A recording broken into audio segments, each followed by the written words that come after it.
Bonjour, merci de me recevoir. La musicothérapie, quand on entend musicothérapie, on peut avoir tendance à écouter tout de suite la musique et on a tendance à oublier thérapie.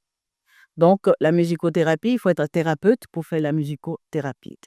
Et quand on parle de musique, hein, on peut aussi penser à ce qu'on va mettre comme son, rythme, mélodie.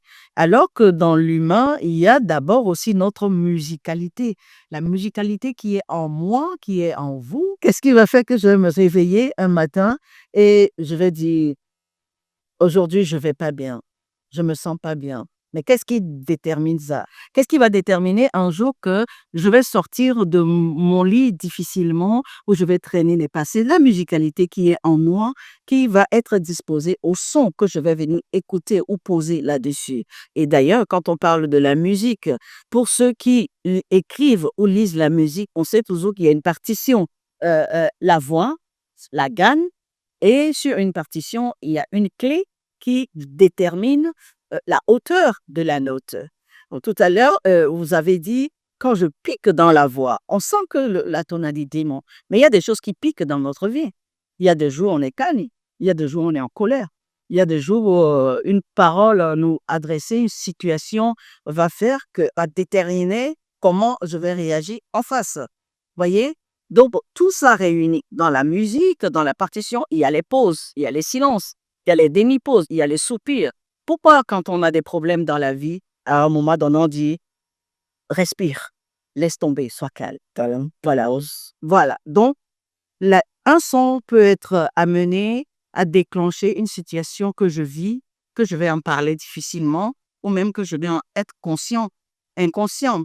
Quand je vais fredonner, par exemple, ou je vais jouer un morceau à une personne qui est en séance, que je vais dire prendre un enfant par la main. Cette personne qui n'a pas d'enfant, cette personne qui va penser à son enfance, à la maltraitance de tout ce qu'elle a pu subir, peut-être comme abus, ça va déclencher des larmes, ça va déclencher l'émotion et peut amener à une verbalisation.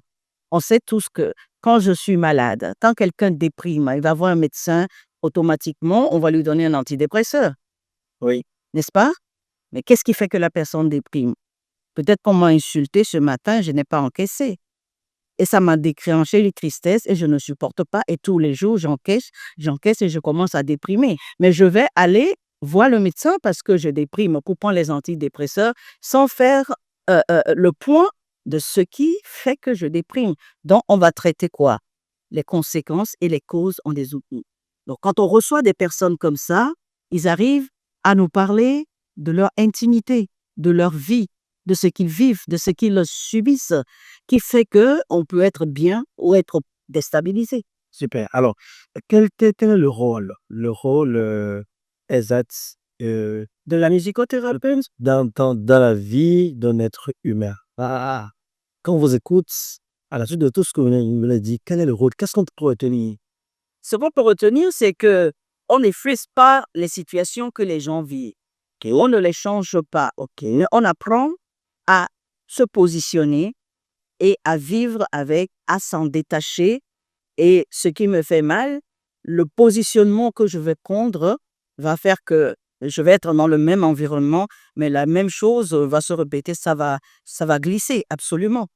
Donc, quand l'émotion est déclenchée et qu'on arrive à parler de la situation, ce que d'ailleurs on dit difficilement. Quand on va voir le médecin, j'ai mal à la tête, on ne dit pas que je n'ai pas dormi parce que ça a chauffé à la maison. Oui, j'ai mal à la tête. On va me donner un Doliprane systématiquement. Mais quand je vais parler avec quelqu'un qui ne va pas divulguer ma vie dehors, parce que nous sommes tenus au secret professionnel. Donc, le positionnement dans l'échange qu'on va apporter va permettre à la personne que les insultes ne me disent plus rien. D'accord. Est-ce que Donc, nous accompagnons. Quand la situation déclenche comme ça et que on arrive à percer l'abcès et qu'on en parle, là, l'accompagnement commence et on commence à repositionner les choses si bien que la personne est déjà disposée. Maintenant, va prendre son Doliprane facilement avec tout l'accompagnement et les ingrédients qui vont autour cette personne pourra éventuellement stabiliser et garder sa santé. Alors, quand on parle de musico-thérapie, bon, moi, la tradition fait, il y a musique, il y a thérapie. Est-ce que dans l'accompagnement, vous pouvez conseiller à l'un de vos clients d'écouter des musiques dans des situations données? Si oui, quel type de musique ou quel type de situation? Ça, c'est du charlatanisme, c'est bon. Le cadre thérapeutique, c'est pas un bâtiment où on peut. C'est la relation que je vais établir avec mon sujet qui va générer une confiance, hein, et qui va amener à ce que mon sujet puisse avoir cette confiance, et c'est pas sachant que moi, la confiance que je lui donne, il va avoir de bienveillance. Donc, je ne suis pas d'un autre côté, mais je suis du côté de la personne qui est en souffrance, peu importe qui c'est, parce que je suis là pour accompagner cette personne. Voyez? Et donc, la relation va nous amener une communication. Vous êtes dans la communication. Il n'y a rien qui se fait dans ce monde sans communication. Et la bonne manière de la communication aussi. Parce que dans la communication, la parole peut me tuer plus qu'un fusil. Oui. Alors, dans votre carrière, est-ce que vous avez déjà reçu des sujets qui ont eu satisfaction en ta compte? Beaucoup. Alors, vous allez voir dans le livre, justement, il y a des cas cliniques que j'ai décrits. Il y a la réaction, le retour, la verbalisation que je décris également. Et il y a surtout que le positionnement, il y a le posture que la thérapeute que je suis prend. Hein. Selon les postures qu'on a, quand quelqu'un vient à moi, quand la personne est à terre, je me mets à terre, tout en ayant à l'esprit que je suis la thérapeute et ce n'est pas pour rester à terre, c'est pour permettre à la personne de se sentir à l'aise. Et progressivement, nous allons essayer de nous relever ensemble. D'accord. Alors, on va faire un cas pratique, juste en 30 secondes, hein. Je suis le sujet, je lis un héros, je vous pose ma situation. La guérison commence bien, la thérapie commence quand et ça finit quand? Alors, déjà, quand vous êtes sujet, vous venez, vous ne me posez pas votre situation. OK. Parce que c'est moi, avec la sensibilité, je vais simplement aller peut-être fouiller dans les répertoires, par exemple. Je fais des entretiens informels. Déjà, en vous recevant, en parlant avec vous, il y a l'entretien informel qui se passe. Et souvent, moi, personnellement, je me positionne de sorte que je vais aller creuser un peu dans la petite enfance. Je vais passer quelques morceaux par là. Je vais aller creuser en juste proposant un morceau qui va parler, par exemple, de la solitude, en proposant peut-être des morceaux qui vont parler des histoires d'amour, OK. et ou en posant, proposant des morceaux qui vont poser des questions. Et maintenant, c'est ces morceaux-là, votre réaction en face de tout ça, forcément qu'il y a un morceau qui va vous faire craquer. Quand je vais dire quand on a que l'amour, alors que juste avant de venir vers moi, vous étiez en dispute dans votre foyer. Souvent, je vois les gens pleurer. Et la verbalisation va venir d'elle-même. OK. Et c'est comme ça qu'on arrive à parler de la situation. D'accord. Merci déjà pour l'éclaircissement que vous venez de donner donc à nos amis éditeurs. Beaucoup n'avaient pas connaissance donc de cette pratique qui avait la musicothérapie.